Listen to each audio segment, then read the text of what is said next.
It is indeed a very troubling report, but it is a report of extraordinary importance, not only to those who wish to own a home, but as to the taxpayers of this country who would pay the cost of the cleanup of an enterprise failure.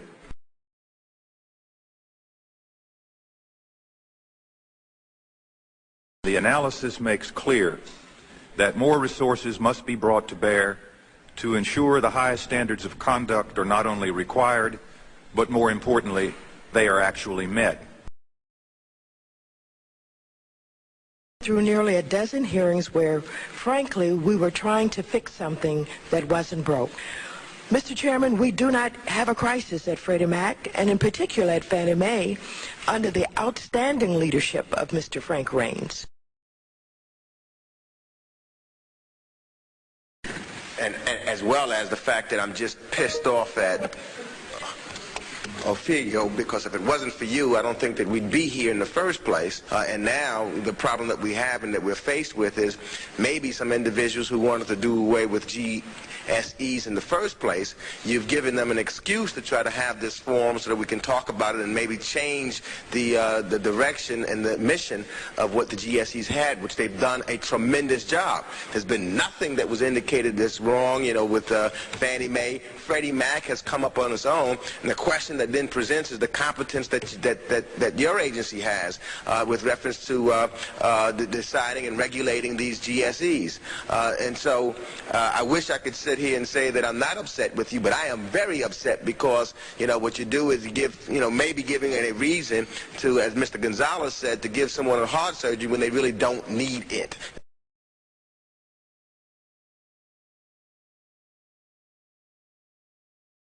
In addition to our important oversight role in this committee, I hope that we will move swiftly to create a new regulatory structure for Fannie Mae, for Freddie Mac, and the Federal Home Loan Banks.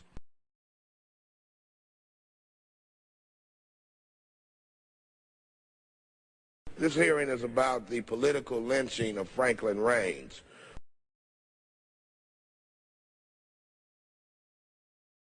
There is a very simple solution.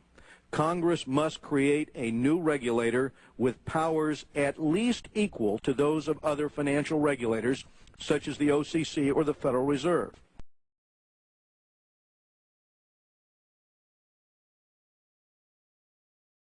What would make you, why should I have confidence? Why should anyone have confidence in you as a regulator at this point? Sorry, Congressman. OFAO did not improperly apply accounting rules. Freddie Mac did. OFAO did not try to manage earnings improperly. Freddie Mac did. So this isn't about the agency engaging in improper conduct. It's about Freddie Mac.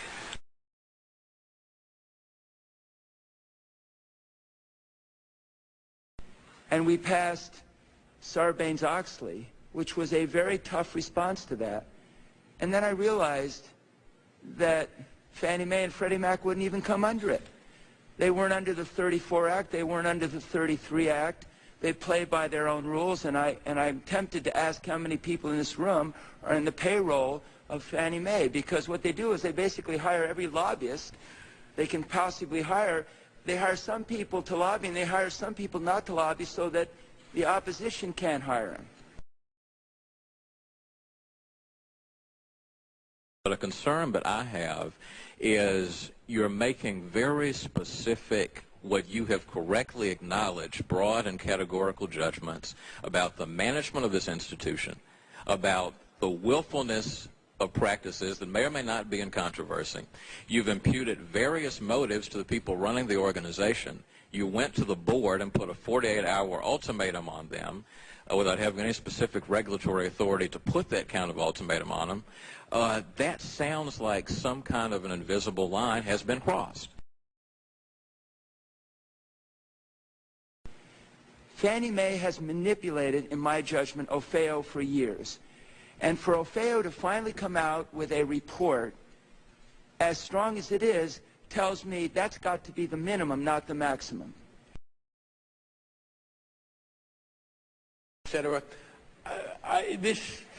You seem to be saying, well, these are in areas which could raise safety and soundness problems. I don't see anything in your report that raises safety and soundness problems.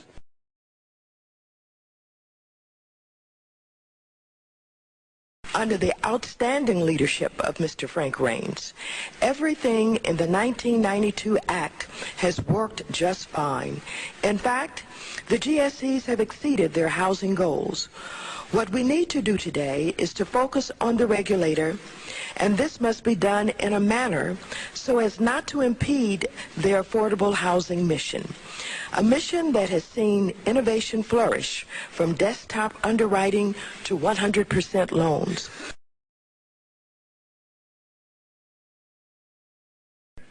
I find this to be inconsistent and a rush to judgment.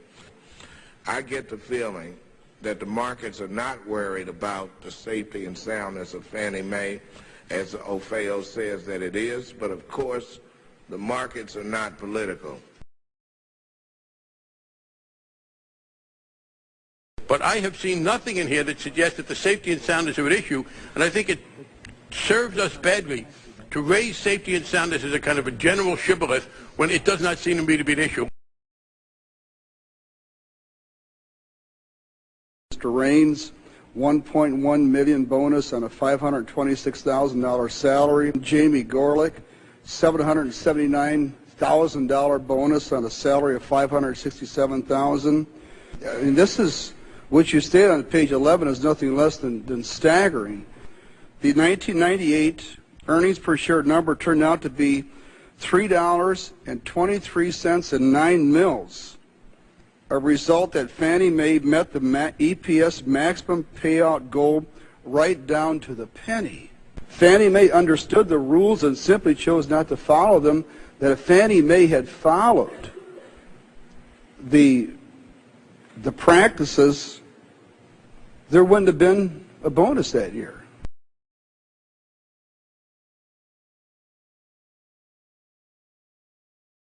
And you have about 3% of your portfolio set aside. If a bank gets below 4%, they are in deep trouble. So I just want you to explain to me why I shouldn't be satisfied with 3%. Because banks don't, there aren't any banks who only have multifamily and single-family loans.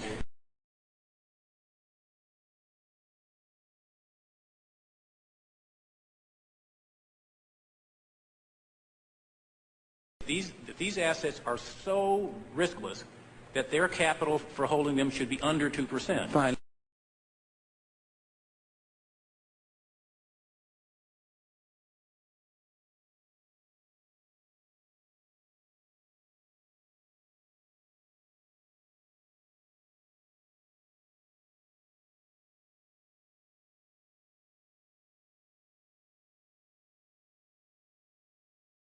I think the responsibility that the Democrats have may rest more in resisting any efforts by Republicans in the Congress or by me when I was president to put some standards and tighten up a little on Fannie Mae and Freddie Mac.